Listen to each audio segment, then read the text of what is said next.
ఇప్పటి వరకు షిరిడీకి మీరు ఎన్ని సార్లు వెళ్ళొచ్చు? ఇంకా లెక్కలేదు నాకైతే ఇప్పుడైతే ప్రస్తుతానికి. అడిగితే నా కొడుకు కావాలి ఇచ్చిన వరం బాబా, వాడు అసలు ఏమైంది నాకు కావాలి ఇప్పుడు అని అలా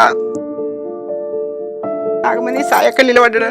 ఆ క్షణం ఏమనిపిస్తుంది నాకు, అసలు అంతమంది వెతికితే దొరకదు, ఎక్కడ చూస్తే లేడు.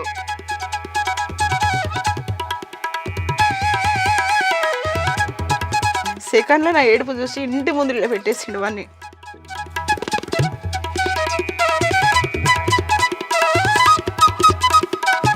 అటువంటి లీల అసలు నా నా మనసులో పాటలు నిన్న ఆ రకంగా సేవించుకుంటున్నా.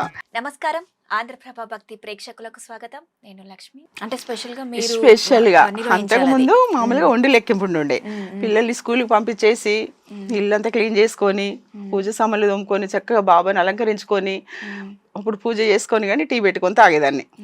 వంట చేసే వరకు పిల్లలు వచ్చే వరకు 3:34 వరకు నాకు ఒక పండుగ వాతావరణం అన్నట్టు గురువారం అంటే ఇక అట్లా చేసుకుంటూ మళ్ళీ నాకు గుడికి వెళ్ళేదాన్ని. పక్కనే వచ్చింది కదా గుడి అన్నట్టుగా, ఆ గుడిలో ఉండి లెక్కింపట్లు ఉంటే కాసేపు సేవలో పాల్గొని వచ్చేదాన్ని అందరితో పాటు. నెక్స్ట్ ఒక కళ కనేదాన్ని అన్నట్టు, బాబా ఒక్కరోజైనా నీ సన్నిధిలో ఒక్క జాడు కొట్టి అదృష్టం ఉంటే బాగుండు తండ్రి అని ఆ సేవ అది ఎందుకు వచ్చేస్తుంది మనసులో. అలా అవకాశం ఉంటే నాకు ఎప్పటికైనా బాగుండని మనసులో ఊరికి అనుకునేదాన్ని గుడికి వెళ్ళినప్పుడు. అలా ఒకసారి మేము ఫ్లాట్ కొన్న తర్వాత ఒక 5 years తర్వాత పిల్లలు పెద్దగా అవుతుండ్రు, పక్క ఇంట్లో షిఫ్ట్ అయిపోయినాము. కొంచెం ఇల్లు కట్టుకుందాం అన్నట్టుగా ఇల్లు స్టార్ట్ చేసినాము. పొద్దుంతా ఇంట్లో దగ్గర పని వాళ్ళు ఉండేది, వాళ్ళు వెనుక నెంజరు ఉండాల్సింది అన్నట్టుగా పొద్దున పోయేదాన్ని, నైట్ పోవడం స్టార్ట్ చేసిన. పనులంతా వెళ్ళిపోయిన తర్వాత 7కి అట్లా పోయిన దర్శనం చేసుకోవడానికని. పోయి అట్లా బాబాయ్ ఎదురుగా కూర్చున్నప్పుడు మనసులో ఊరికి అనిపించేది అన్నట్టు, ఈ వారం చాలా అనుకున్నా, బాబా ఒక్కసారి ఒక సేవ చేసుకుని భాగ్యం ఇవ్వుతండ్రి అనేసి. నాకేం తెలియదు సేవ అంటే, మనసు అంతా ఎందుకు అట్లా అనిపిస్తుంది. అమ్మ అసలు అది ఎవరికి తెలియదు, నేనే కలగన్నా. అది అంకుల్ గుడి అంకుల్ చైర్మన్ అంకుల్ అన్నట్టు, ఆయన తిరుపతిలో కూడా బోర్డు మెంబర్గా 3 సంవత్సరాలు చేశాడు అంకుల్. పెద్ద పెద్ద ప్రతి సీఎం తోటి అంకుల్ సన్మానాలు చేయించుకోండు, పబ్లిక్ మనిషి. ఆయననే ఒంగోలు వాళ్ళది, అక్కడ కలగన్నాడంట బాబాకి టెంపుల్ కట్టాలనేసి. బాబాయ్ ఈ రకంగా ఇక్కడ నిర్మించుకోండి అంకుల్ చేత. చాకలి వాళ్లకు ఎన్నో దోబిగట్లు తయారు చేసి పెద్ద సేవా గుణం ఉన్నాడు అన్నట్టు అంకుల్, చైర్మన్ అంకుల్ అంజయ్య గారు అనేసి. పబ్లిక్ మనిషి ఆయన మొత్తం అంతే, ఇంకా ప్రతి ఒక్కరికి తెలుసు గుడి కట్టిన అంకుల్. చాలా ఇది అన్నట్టుగా అంకుల్ ఒక్కడే, ఆయన చేతుల మీదుగానే బాబా గుడి కట్టిండు. కట్టిన తర్వాత ఇల్లు పక్కనే ఉంటుంది వాళ్ళది. నేను ఆ వారము నేను ఇట్లా అనుకొని పోయినా కదా, నెక్స్ట్ అమ్మ రేపు గురువారం పడుకున్న నైట్, మళ్ళీ గురువారం పొద్దున పోవట్లేదు కానీ సాయంత్రం పోతున్నా పని వాళ్ళు వెళ్ళిన తర్వాత. ఈ వారం ఇంతగానో అనుకున్నా నేను మనసులో, నాకు ఒక్క సేవ ఇప్పి బాబా అనేసి. సేవ అంటే కూడా నాకు అర్థం అవ్వట్లేదు కానీ మనసు అట్లా అవుతుంది. ఆ కలగన్నది మాత్రం నేనే కదా, నా గుడి అంకుల్కి తెలియదు, బాబాకు తెలియదు, అంతే కదా. మళ్ళీ నెక్స్ట్ వీక్ పోయి వేప చెట్టు ఉంటుంది బాబా ఎదురుగా, దర్శనం చేసుకొని చెట్టు ఎదురుగా కూర్చున్న తర్వాత ఒక పెద్ద డోరీ ఉండేది అక్కడ. అయితే నేను కూర్చున్నా ఇట్లా అనుకొని వెళ్ళిపోయినా. తర్వాత మళ్ళీ నెక్స్ట్ గురువారం ముందు రోజు కళ ఎట్లా అంటే, నేను అక్కడ డోర్ దగ్గర కూర్చున్నట్టుగా గుడి అంకుల్ బాబా దగ్గర మల్లెపూలు శిఖరం పైన ఇట్లా కిరీటం పైన మల్లెపూలు వేస్తారు, బాబా డ్రెస్సింగ్ చేంజ్ చేస్తారు అన్నట్టు. నైట్ 9 o'clock హారతి ఉంటుంది కదా, ఆ టైంలో డ్రెస్ చేంజ్ చేయడం, బాబాని రెడీ చేయడం ఉంటుంది. నేను అలా దిగినాక గడప దగ్గర కూర్చున్నా, మెయిన్ డోర్ దగ్గర. ఇక్కడ వేప చెట్టు కింద కూర్చున్నదని అలా ఇట్లా కూర్చుంటే ఆయన అప్పుడప్పుడు పువ్వులు తీసి ఎవరికైనా ఇచ్చేవాడు అన్నట్టు. ఆ రోజు మాత్రము అలా పువ్వులు ఇన్ని మల్లెపూలు తీసి అమ్మాయి ఆట అనేసి నాకు ఇలా ఇసిరేసాడు. కళలో ఇలా ఇసిరేసాడు, ఇలా పట్టుకున్నా. అసలు కళలు గుర్తుండే నాకు ఎక్కువ, అది అలా గుర్తుండిపోయింది. ఎందుకు ఇంత మంచి కళ వచ్చింది, సతమతం అయిపోతున్నా కళ కానీ నేను. ఇంత మంచి కళ వచ్చింది అని సతమతం అయిపోతున్నా. తెల్లవారి గుడికి వెళ్ళిన. పోయిన వారం అట్లా అనుకున్నా మనసులో, అనుకున్నా కదా, అసలు నాకే తెలియకుండా అంత మంచి కళ వచ్చింది. నేను అనుకున్నది కూడా మర్చిపోయిన, గుళ్ళో కళ మాత్రం గుర్తుపెట్టుకున్నా. ఎంత మంచి కళ వచ్చింది నాకు, అంజయ్ అంకుల్ అలా పువ్వులు తీసుకొని ఇలా ఇసిరేసిండు.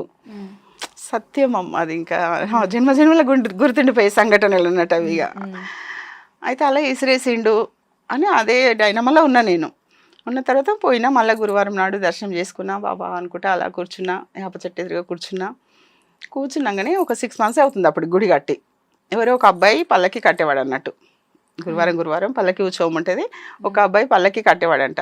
ఆ రోజు తను ఎందుకు రాలేదో తెలియదు.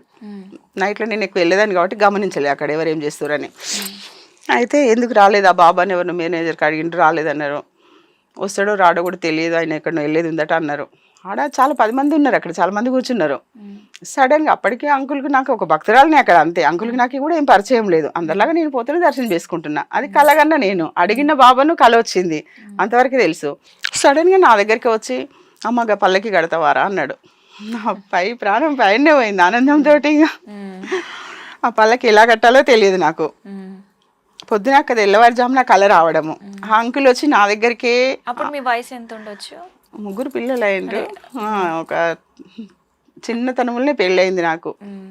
ఒక 30-31 ఉంది అంతే. 30-31 ఉంది. 2 yearsకి ఒకసారి 3 పిల్లలు అయిపోయారు, 6 yearsలా. అయితే పల్లకి కడతాం అనగానే నేను ఇంకెట్లా నా తల ఇటు అయితలేదు, ఇంకా ఇట్లా అనేసిన. అది నాకు తెలిసినా తెలియకపోయినా కడతా అంకుల్ అన్న. ఆ కళ రావడం ఒకటి నాకు చాలా ఇదవుతుంది అన్నట్టు. కడతా అంకుల్ అన్న. ముందు రోజు కల వచ్చింది? ముందు రోజే తెల్లవారుజామున తెల్లవారుజామున గుడికి వెళ్ళిన. సాయంత్రం ఇది అవుతుంది అన్నట్టు.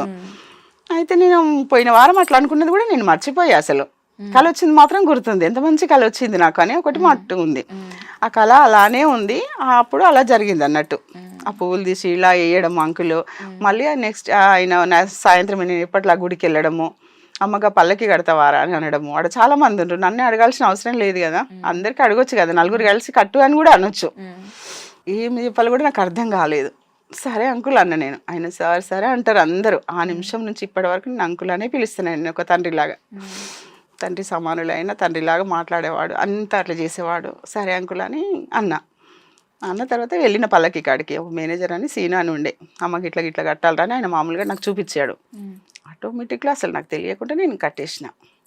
ఆ వారం నేను విసిగిస్తే నాకు సరిగా కట్టరాకపోతే నెక్స్ట్ వీక్ ఇంకెవరికైనా చెప్పేవాళ్ళేమో, అంతే కదా. అది నేను ఎలా కట్టినో నాకు కూడా తెలియదు. కట్టేసిన, ఓకే అనిపించింది వాళ్ళకి.